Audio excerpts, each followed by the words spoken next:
How could you be so selfish? My father shouted, his face reddening as he paced across the living room of their vacation home in Bear Lake. Your sister needs that money for her new business venture. You have more than enough. I stood there, stunned into silence, my hand still clutching the property tax bill I'd just been ambushed with. What was supposed to be a casual Sunday dinner had turned into an interrogation about why I wasn't pulling my weight anymore. My name is Louise Walsh, and at 33, I've built a successful career as a self-taught day trader. I wasn't born into money. Everything I have, I've earned through countless sleepless nights studying market patterns and making calculated risks. For the past 5 years, I'd been quietly paying the property taxes on my parents' vacation home, covering my younger sister Megan's car payments, and funding family vacations without complaint. It was my way of giving back to the family that raised me. Or so I thought. Dad, I've been paying for everything for years, I finally managed, my voice steadier than I felt. The property taxes, Megan's business trips, Mom's medical bills that insurance didn't cover. I've never asked for anything in return, but I can't keep doing this forever. My mother sat silently on the couch, her eyes fixed on her hands folded in her lap. She wouldn't look at me, and that hurt more than my father's shouting. We gave you everything growing up, Dad continued, ignoring my words entirely. And now that we need you, you're abandoning us, while your sister is trying to make something of herself? That's when I noticed the envelope on the coffee table, partially hidden under a magazine. The corner of an official-looking document peeked out, and I could make out the words, Trust Fund, and Megan Walsh in bold lettering. My stomach dropped. I reached for the envelope before my father could stop me. Louise, that's private, he snapped, but it was too late.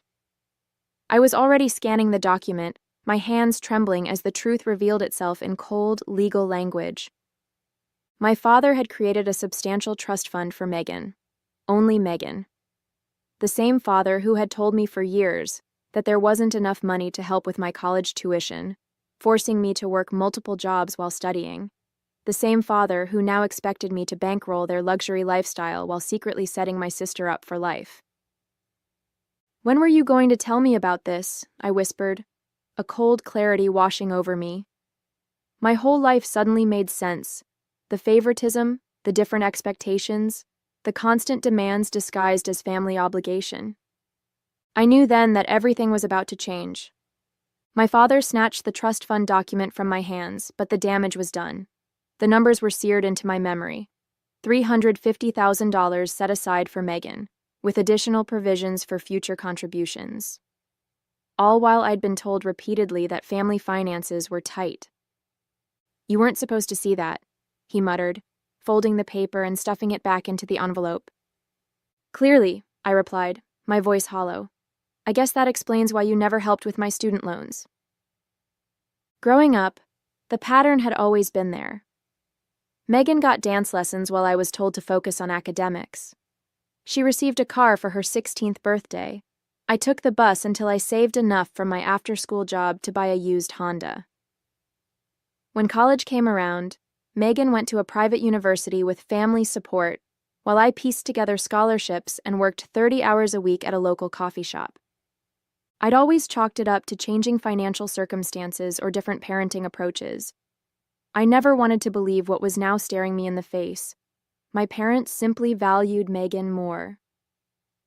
Sweetheart, my mother finally spoke, her voice gentle in that placating way I now recognized as manipulation. Your sister needs more help than you do. You've always been so independent, so capable. We're proud of how well you've done on your own. The twisted logic took my breath away. I was punished for my success while Megan was rewarded for her dependence. All those times I asked for help, I said slowly, memories flooding back. When I was working 2 jobs during college and barely sleeping. When my car broke down and I couldn't afford repairs. When I needed a security deposit for my first apartment. You said you couldn't help. But the money was there. It was just earmarked for Megan. Dad shifted uncomfortably. Investment decisions aren't that simple, Louise. We had to think about the future. Just not my future, I replied. I thought about all the payments I'd made on their behalf over the years. The property taxes on this vacation home alone were $8,700 annually. I'd covered them for 5 years straight, plus countless other expenses. I'd even paid $12,000 for roof repairs last summer without complaint. All while they were secretly building a nest egg for my sister. The taxes are due next month, Dad said, changing the subject as he slid the bill across the coffee table toward me. And the homeowners association increased their fees again. I stared at him, incredulous. After what I'd just discovered, he still expected me to pay. The audacity was breathtaking. Something inside me shifted then, a fundamental recalibration. I'd been played for a fool, but that ended today. I'll take care of it, I said quietly, picking up the bill. My father visibly relaxed, missing the resolve in my eyes. The drive back to my downtown Salt Lake City apartment was a blur. Snow-capped mountains that usually brought me peace seemed to loom accusingly against the darkening sky. I'd been such a fool. Once home, I ignored my ringing phone, undoubtedly my father making sure I wouldn't renege on the property tax bill, and pulled out my laptop. With trembling fingers, I opened a folder I'd meticulously maintained for years but never thought I'd need to use. Financial contributions, family. The spreadsheet that appeared represented thousands of dollars I'd poured into my family's needs. 5 years of property tax payments, $43,500. Megan's car payments I'd taken over when she claimed she couldn't afford them, $17,680. The new roof on the vacation home, $12,000. Medical expenses for my mother's knee surgery not covered by insurance, $8,200. Family vacations I'd funded under the guise of gifts, $22,450. The total made me physically ill, $103,830 over 5 years. All while my parents secretly funneled money into a trust fund for my sister. I scrolled through the digital copies of checks, transfer receipts, and text messages thanking me for my generosity. Each one now felt like evidence of my own naivety. My phone pinged with a text from Megan. Dad says you're being difficult about the taxes. Don't be selfish, Louise. I laughed bitterly. Of course she would take their side. Why wouldn't she? She had been the beneficiary of their favoritism her entire life. Another text from my father. We're counting on you for those taxes. Don't let us down. No thank you. No acknowledgement of what I'd already contributed, just the expectation that I would continue to finance their lifestyle while they built my sister's future. The next morning, I called in sick to my home office and drove to see Joseph Klein, the financial advisor who had helped me build my investment portfolio after I started making serious money 3 years ago. This is quite a list, Joseph said, reviewing my spreadsheet of family contributions. His eyes widened at the total. And you've never asked for repayment? They're family, I said simply. I wanted to help. Joseph removed his glasses and fixed me with a serious look. Louise, your generosity is admirable, but this is unsustainable. You're hindering your own financial future while enabling dependence. This isn't healthy for any of you. I know that now, I said quietly. I just discovered they've created a substantial trust fund for my sister while letting me shoulder all these expenses. Joseph's expression darkened. That changes things. For the next 2 hours, we developed a plan. I would need documentation, notarized statements of all my contributions, formal receipts, a complete accounting of everything I'd given. Joseph recommended his colleague, a forensic accountant named Victor Hernandez, who specialized in financial disputes. Are you sure you want to go down this road? Joseph asked as our meeting concluded. Family conflicts over money can get ugly fast. I thought about the trust fund document, about years of being told there wasn't enough to help me while Megan received everything, about the property tax bill my father had pushed across the table with the casual expectation that I would handle it. I'm sure, I said, my voice stronger than it had been in days. It's time they understood exactly what I've been contributing all these years, and what happens when that contribution stops. As I left Joseph's office, I felt something I hadn't experienced in years when it came to my family. Power. 1 week after discovering the trust fund, I sat in Victor Hernandez's office surrounded by stacks of papers.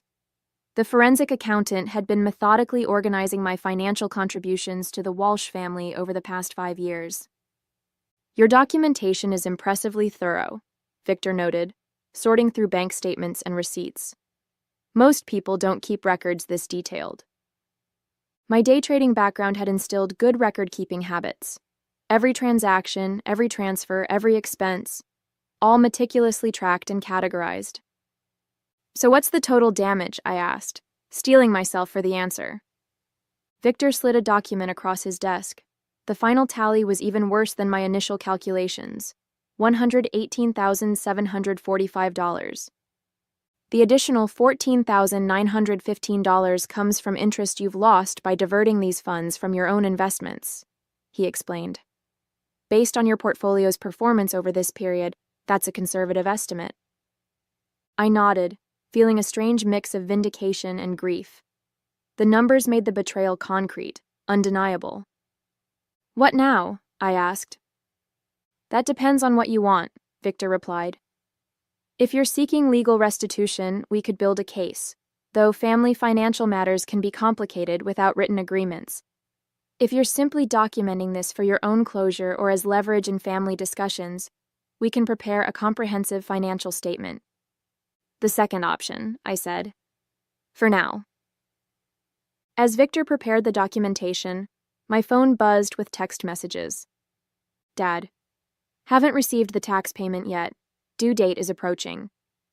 Megan. Dad says you're being difficult about money. After all they've done for you? Really, Louise?" I silenced my phone without responding.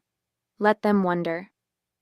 3 days later, I received a notarized financial statement from Victor's office. The document detailed every cent I'd contributed to my family over the past 5 years, categorized by recipient, purpose, and date.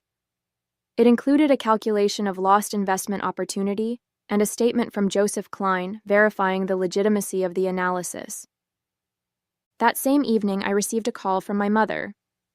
"Louise, your father is concerned about the property tax payment," she began, her voice carefully modulated to hide any tension. "The due date is next week." "I know when it's due, Mom." "Well, will you be handling it? You've always been so reliable about these things." The casual assumption in her voice ignited something in me. 5 years of payments without a single thank you. 5 years of giving while they secretly built my sister's nest egg. "Not this time," I said quietly. A long pause. "What do you mean?" "I'm not paying the property taxes anymore, or any other family expenses." But we're counting on you. The money is already allocated elsewhere." Her voice had a frantic edge now. "To Megan's trust fund, you mean?"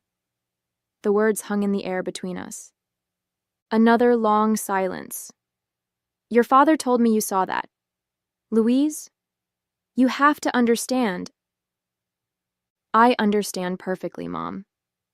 I understand that I've contributed nearly $120,000 to this family over the past 5 years, while you and Dad have been telling me there wasn't enough money to help with my education or housing. I understand that I've been financing your lifestyle while you've been securing Megan's future." "That's not fair," she protested weakly. "No, it's not," I agreed, "and I'm done with it." I ended the call and turned my phone off completely, knowing the real storm was yet to come. My father wouldn't take this lying down. He'd always seen my financial support as an obligation, not generosity. The next morning, I opened my laptop and made 3 significant changes. First, I canceled the automatic payment for Megan's car. Second, I removed myself as an authorized payer on all family accounts. Third, I transferred $120,000 from my brokerage account to a new, separate investment fund labeled My Future. For the first time in years, I felt unburdened. The weight of constant family financial expectations lifted from my shoulders. The fallout was swift and explosive. By noon, my phone was bombarded with messages. I finally turned it back on during my lunch break, watching notifications flood my screen with a strange detachment. Megan called 7 times before sending a series of increasingly frantic texts. What the hell, Louise? The bank says my car payment was declined. Are you trying to ruin my credit score? I have plans this weekend. Dad is furious. Fix this now. My father's messages were more direct. Call me immediately. This is unacceptable behavior. You can't just abandon your responsibilities to this family. I ignored them all and focused on my trading day. The markets were volatile, requiring my full attention. Only after closing my positions did I listen to the single voicemail my mother had left. Louise, please. Her voice trembled. Your father is beside himself. The property tax notice came with a late fee warning. Megan can't make her car payment. She'll lose her vehicle. We don't understand why you're doing this. Whatever's upset you, we can talk about it. Please call us back. No recognition of the trust fund issue. No acknowledgement of years of my financial support. Just pressure to resume the status quo. I was composing a measured response when my intercom buzzed. The building security guard's voice came through the speaker. Ms. Walsh, your father is here demanding to see you. He's quite insistent. My stomach tightened. Tell him I'm not available. He's saying he won't leave until you come down. I sighed. Then call the police if he refuses to leave. Very well, ma'am. 20 minutes later, I received a text from an unknown number, my cousin Thomas. Just saw Uncle Greg being escorted from your building by security. What's going on? Are you okay? I hadn't spoken to Thomas in months. I texted back, I'm fine. Family financial disagreement. His response surprised me. About time you stood up to them. The way they've treated you versus Megan has been wrong for years. I stared at my phone. I'd always assumed no one else in the family noticed the disparity. The validation from Thomas was unexpected and deeply affirming. My doorbell rang at 7 p.m. I checked the peephole to see Megan standing there, arms crossed, foot tapping impatiently. I opened the door but blocked the entrance. What do you want? What do I want? She repeated incredulously. I want you to explain why you're suddenly acting like a psycho. My car payment bounced. Dad says you're refusing to pay the taxes on the lake house. Correct, I said calmly. Why? What's your problem? The problem is that I've contributed almost $120,000 to this family over the last 5 years, while Dad has been secretly funding a trust for you. Megan's expression flickered. First surprise, then guilt, then defensive anger. That's different, she insisted. The trust is for my future. I need that security. And I don't? You've always been the smart one, she said, as if that explained everything. You've got your fancy trading career. I'm still trying to find my path. At 31, Megan? While I pay your car payments and fund family vacations? She flushed. You've never complained before. Because I didn't know I was being manipulated. I didn't know that while I was draining my accounts to help the family, Dad was funneling money into your trust fund. It's not that much money, she mumbled. $350,000 is a significant amount. Her eyes widened. How do you know the exact? I saw the document. A beat of silence passed between us. Then, remarkably, Megan tried a different tack. Her expression softened as she reached for my arm. Look, Louise, I understand you're upset, but we're family. We need your help. Dad says without the tax payment, they might lose the lake house. I stepped back, breaking her contact. That's not my problem anymore. You'd let them lose the vacation home, where we spent our summers? How can you be so cold? I looked at my sister, really looked at her, and saw the entitlement that had been cultivated her entire life. She genuinely couldn't comprehend why I would stop financially supporting the family. They have options, I said. They could use some of your trust fund. Megan's face hardened. That's not fair. I smiled sadly. No, Megan. Nothing about this has been fair. I closed the door gently but firmly in her face. 2 weeks passed. The property tax deadline came and went. I maintained radio silence with my parents and Megan, focusing instead on my work and my own financial planning. Joseph had helped me restructure my investment portfolio now that I wasn't hemorrhaging money to my family. The difference was substantial. I could significantly increase my retirement contributions and even consider buying a small vacation property of my own. My newfound peace was shattered when I received an email from Uncle Pete, my father's brother. "Louise, what's going on with Greg and the lake house? He's asking me for a $10,000 loan to cover property taxes and penalties. Said something about you refusing to help the family anymore. This doesn't sound like you." I sat staring at the screen, a bitter laugh escaping my lips. So my father was approaching other family members for money rather than touching Megan's sacred trust fund. I carefully composed a reply, attaching a PDF summary of my financial contributions to the family over the past 5 years, along with a brief explanation of the trust fund situation. Uncle Pete's response came within an hour. "Holy hell, Louise, I had no idea. No one did. Greg's been telling everyone how he's struggling to help both his daughters equally. This changes things." The next day, my cousin Thomas called. "Louise, there's something you should know," he said, his voice urgent. "There's a family meeting happening at your parents' house this weekend.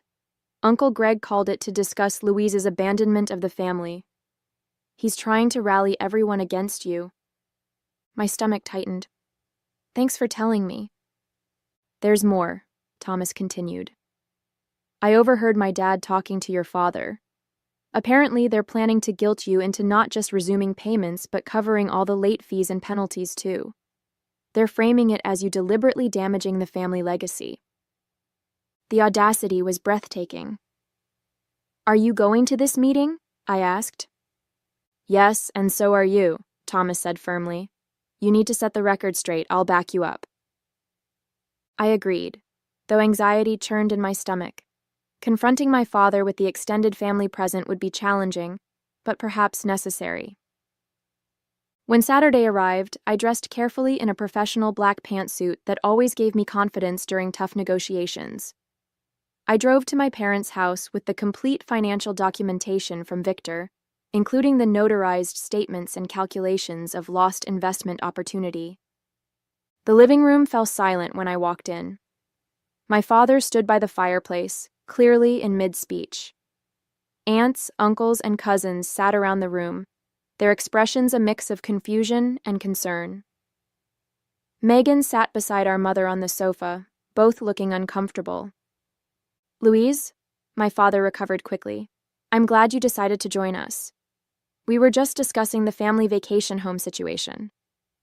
"I'm sure you were," I replied evenly, setting my briefcase on the coffee table. "And I'm sure you provided everyone with all the relevant financial information?" His eyes narrowed. "We're discussing your refusal to meet family obligations." "Interesting." I opened my briefcase. "Because I have 5 years of financial records showing over $118,000 in family obligations I've already met. Money that apparently wasn't available to help with my education or housing, but was somehow available for Megan's trust fund." A ripple of murmurs spread through the room. My Aunt Catherine, always direct, spoke up. "What trust fund?" I looked at my father, giving him the opportunity to answer.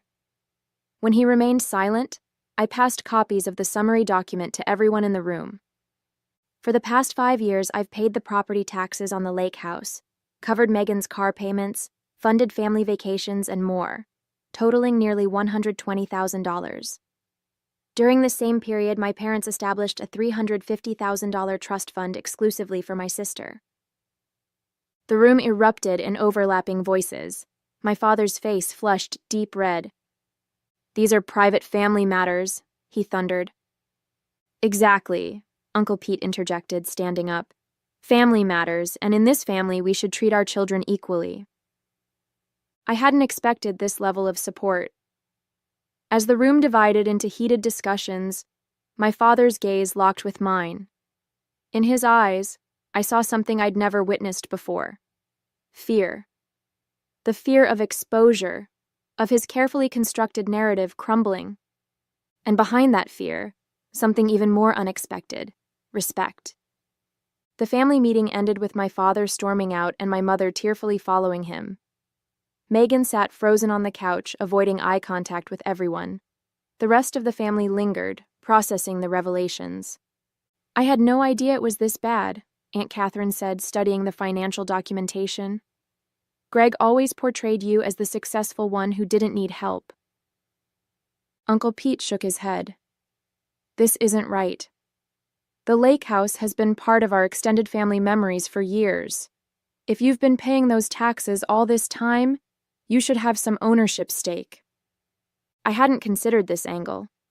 The vacation property was titled solely in my parents' names, despite my significant financial investment in it. "I don't want the house," I explained. "I just want them to recognize the unfairness of the situation." Thomas placed a hand on my shoulder. "Recognition isn't enough, Louise. There should be consequences." 3 days after the family meeting, my phone lit up with a text from my father. No apology, no acknowledgement of wrongdoing, just 4 terse words.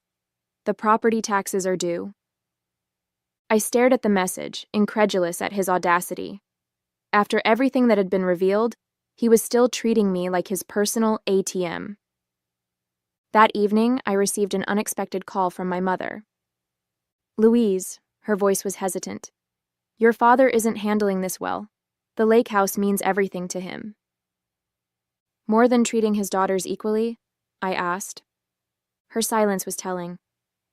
"Mom, I've contributed nearly $120,000 to this family. Dad created a $350,000 trust fund for Megan without ever offering me similar support. The disparity is glaring." "I know," she admitted quietly. "I've always known it wasn't right, but your father makes the financial decisions." I finished for her. "I understand. But this is where it stops."